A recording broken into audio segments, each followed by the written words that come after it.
दोस्तों नमस्कार। आप देख रहे हैं जागरण टाइम्स न्यूज़ चैनल।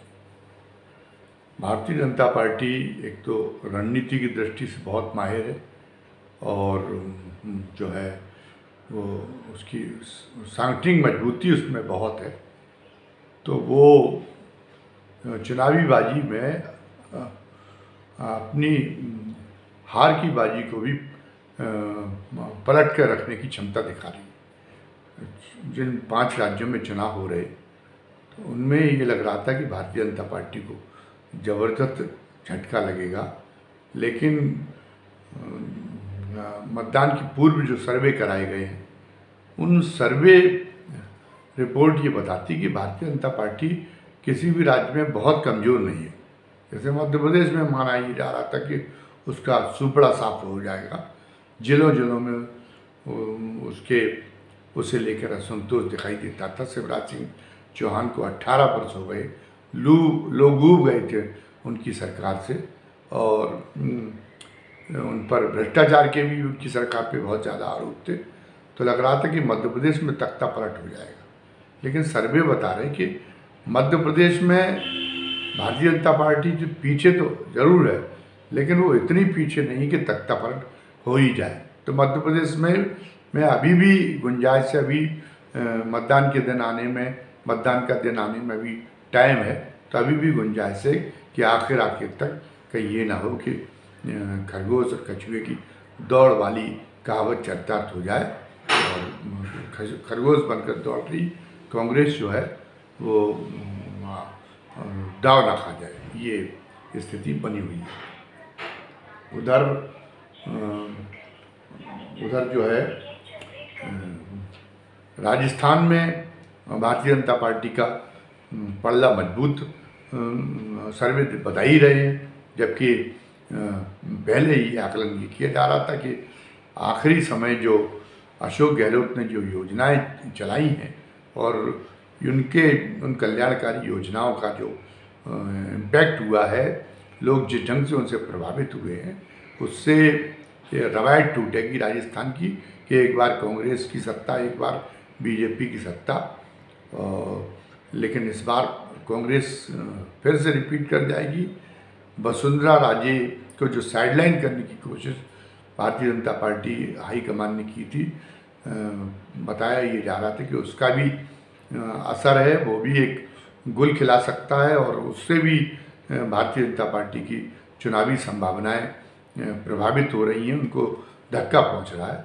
लेकिन सर्वे तो ये बता रहे कि भारतीय जनता पार्टी वहाँ पर आगे है। छत्तीसगढ़ में भी बहुत अंतर नहीं है, कांग्रेस आगे जरूर बता रहे सर्वे, लेकिन बहुत अंतर नहीं। छत्तीसगढ़ में भी मध्य प्रदेश जैसा हाल है और आखिरी तक भारतीय जनता पार्टी बाजी पलटने की क्षमता दिखा सकती है। और तमाम अन्य जो सर्वे हैं देश भर के, वो लोकप्रियता के मामले में अभी भी मोदी बहुत आगे। इसके बावजूद भी भारतीय जनता पार्टी लोकसभा चुनाव को लेके असुरक्षा बोध से घिरी हुई, वह असुरक्षा बोध से मुक्त नहीं हो पा रही। और उसी का नतीजा ये है कि उत्तर प्रदेश में जो पिछड़ी जातियाँ हैं, जो वंचित जातियाँ हैं, उनको पार्टी ने अपने साथ जोड़े रखने के लिए जो तमाम बेमेल गठबंधन किए हैं, उसी की कड़ी में अब जो है जो ओम प्रकाश राजभर के साथ गठबंधन हुआ है। तो मुख्यमंत्री जो योगी आदित्यनाथ जब ओम प्रकाश राजभर पाला बदल गए थे, तो उनके लिए उनके बारे में जो व्यक्तिगत उन पर कटाक्ष किए थे, व्यक्तिगत हमला किए थे वो ओम प्रकाश राजभर ने, और उनकी भाषा भी वो मानते कि बहुत अभद्र और अमर्यादित रही थी। तो वो उसकी कटुता योगी आदित्यनाथ के मन में थी, तो इसलिए योगी आदित्यनाथ नहीं चाहते थे कि जो हाईकमान ने जो उनके ओम प्रकाश राजभर को जो मंत्री बनाने का वायदा किया है, वो वायदा जो है वो उस वायदे को पूरा किया जाए। वो ओम प्रकाश राजभर दावा कर रहे थे, कहते घूम रहे थे कि मेरी तो शपथ होके रहेगी। एक तरह से वो योगी को चुनौती देने का काम कर रहे थे कि योगी क्या कर लेंगे जब उनको ऊपर से आदेश मिलेगा, और तो मुझे मंत्री बनाना ही पड़ेगा।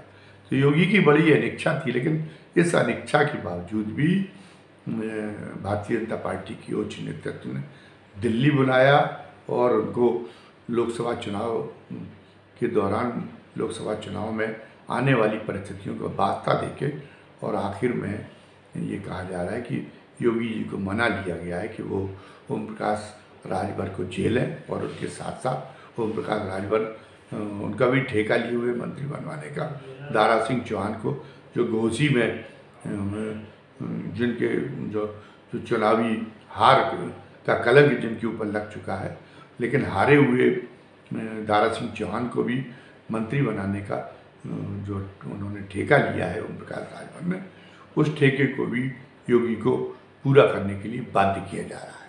तो योगी ने दिल्ली से लौटने के बाद में और इसे लेकर जो है मंगलवार के दिन राजभवन में राज्यपाल आनंदीबेन पटेल से भेंट की। कहा यह जा रहा है कि इस भेंट में जो मंत्रिमंडल के विस्तार के बारे में योगी जी ने उनको औपचारिक रूप से अवगत कराया राज्यपाल महोदया को। तो ये है कि 9 तारीख को योगी जी की कैबिनेट की बैठक अयोध्या में होने वाली है और उस कैबिनेट की बैठक के बाद 10 को माना जा रहा है कि 10 को दीपावली की चूँकि पहले होना है नए मंत्रियों की शपथ, तो 10 को ओम प्रकाश राजभर की और दारा सिंह चौहान की शपथ हो जाने वाली है। 1-2 भारतीय जनता पार्टी के अपने लोगों को भी शपथ दिलाने का काम इस दौरान हो सकता है और ये भी सुगबुगाहट है कि कुछ मंत्रियों के विभाग भी इस दौरान बदलने का काम किया जा सकता है। इसलिए मंत्री घबराए हुए हैं, खास तौर से जिनके पास में मलाईदार विभाग है वो घबराए हुए हैं। सबसे ज़्यादा बुरी स्थिति अरविंद शर्मा के विभागों की है। वो बहुत ही प्रधानमंत्री कार्यालय के बड़े 30 मार्क का अधिकारी रहे हैं, लेकिन वो उत्तर प्रदेश में आके पूरी तरह से विफल हो गए। वो इन दोनों विभागों को संभाल नहीं पा रहे और योगी की अगर चलेगी तो उनके विभाग बदल सकते हैं, लेकिन प्रधानमंत्री की कृपा, प्रधानमंत्री का अनुग्रह उन पर ज़बरदस्त है। तो योगी लोकसभा चुनाव के पहले जब टकराव को टाल रहे तो हो सकता है कि इसकी वजह से वो अभी कुछ दिनों और कंटिन्यू रखें अरविंद शर्मा को उन इन्हीं विभागों में।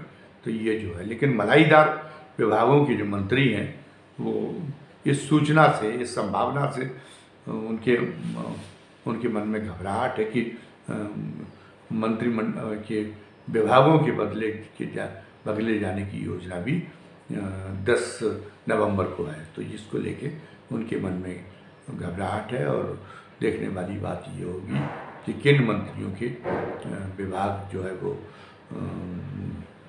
किन मंत्रियों पर राज कर दिए, किन मंत्रियों को के विभाग बदले जा सकते हैं, किन मंत्रियों इसमें कुछ मंत्रियों की लॉटरी भी खुल सकती है, उन्हें और अच्छे विभाग भी मिल सकते हैं, उनको उनकी कार्यशैली को देखते हुए उनको जो उनका प्रमोशन भी हो सकता है। जैसे स्वतंत्र देव सिंह है, योगी जी की निगाह में जल शक्ति मंत्री के रूप में वो बेहतर काम कर रहे हैं, योगी जी के अत्यंत विश्वास पात्र भी हैं, तो उनके पास हो सकता है कि विभागों की संख्या बढ़ाने का भी काम किया जाए।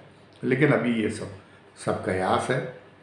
फिलहाल तो 10 नवंबर का इंतज़ार है कि 10 नवंबर को ये बात कितनी ये अटकल सही साबित होती कि 10 नवंबर को ओम प्रकाश राजभर और दारा सिंह चौहान को शपथ दिलाने का काम योगी जी करेंगे। और दोस्तों, हमेशा की तरह आपको धन्यवाद कहने के पहले, आपको शुक्रिया आपका अदा करने के पहले आपसे फिर वही गुजारिश, वही प्रार्थना करनी है कि आप हमारे चैनल को लाइक करें, हमारे चैनल को सब्सक्राइब करें, बेल आइकॉन दबाएं और ताकि आप जो हम भी नया वीडियो डालें उसकी सूचना आप तक उसका नोटिफिकेशन पहुंचाया करें। और जो है कमेंट बॉक्स में कमेंट लिखने का भी काम करें। हमें आपकी हौसला अफजाई की बहुत ज़रूरत है। आप ये सब करेंगे तो हमारा मनोबल बढ़ेगा और इससे हम अपने चैनल में और ज़्यादा निखार लाने के लिए प्रेरित होंगे और बेहतर ढंग से आपकी सेवा का प्रयास कर सकेंगे। धन्यवाद। जय हिंद, जय भारत।